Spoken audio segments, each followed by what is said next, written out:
I have this work table over here that I got from work in my engineering work. It was used for heavy equipment and computer table basically.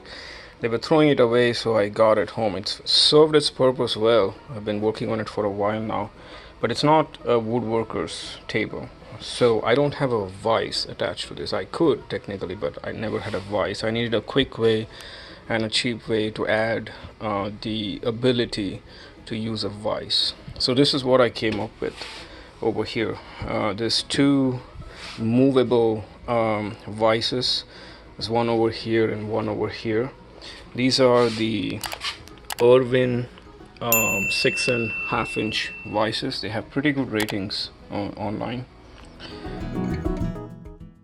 The way it's designed or intended to work is these pieces over here is of course clamped, and they can be moved to adjust in how far apart I need the vices to be in order to hold the piece. Now usually what happens is if I have a long piece like this, I can put it and use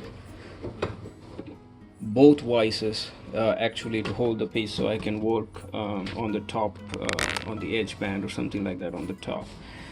Or else sometimes I may have a need to work on the end grain of the piece, so I can use both these vices again to hold each side, so I can work on this edge to edge band or sand or whatever I need to do.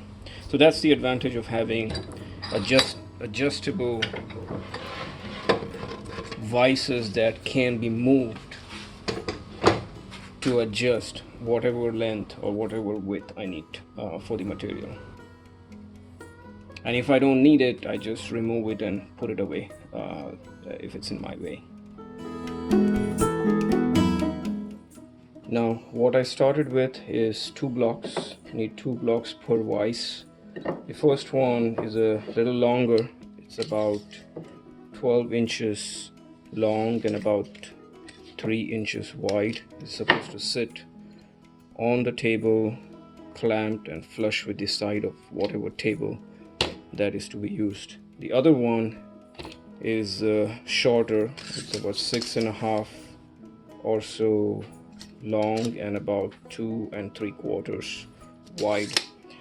Now the length matches the 6.5 of this length of the vise, but the width, or basically you can call it the height of this, because it sits on this end of the table, the width will depend upon how fat the table thickness is. My table thickness is about an inch and a half. The thing is that when we put the back plate of this on top like this, it is a sitting, there's a resting position right here, resting angle right here. When I put it over here on top, this mechanism is going to go under. So I have this spindle and this iron bars.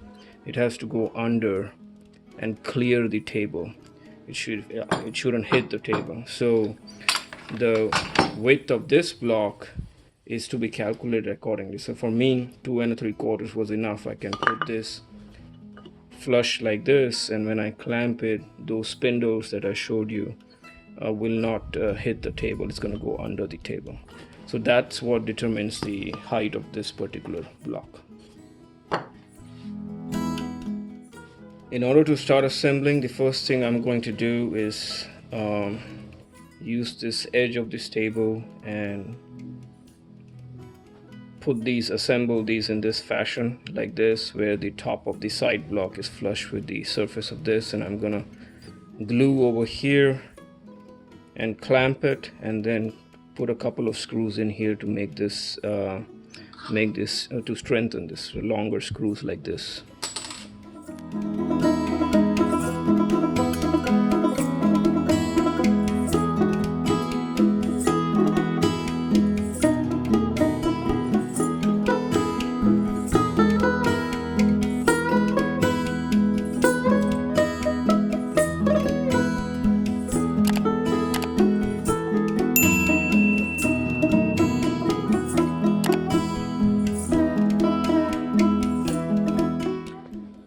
Once I have the two wooden pieces screwed in with a larger 2.5 inch screw, took the base plate, put it in, aligned it with the bottom of this block over here, and put a couple of screws here and here, about 1.5 inch screw. There's also a place to secure it from the bottom right here on either side. So I have four screws, two over here and two at the bottom. Once that is done, basically the base plate is secured, and I put the front plate back in, and now it works as it's supposed to. So now I have two vices over here. If I have to hold the material that is elongated, meaning standing upright, I can use this pinch over here and this pinch over here to hold it on either side and deal with things that I need to do, like edge banding or sanding, etc.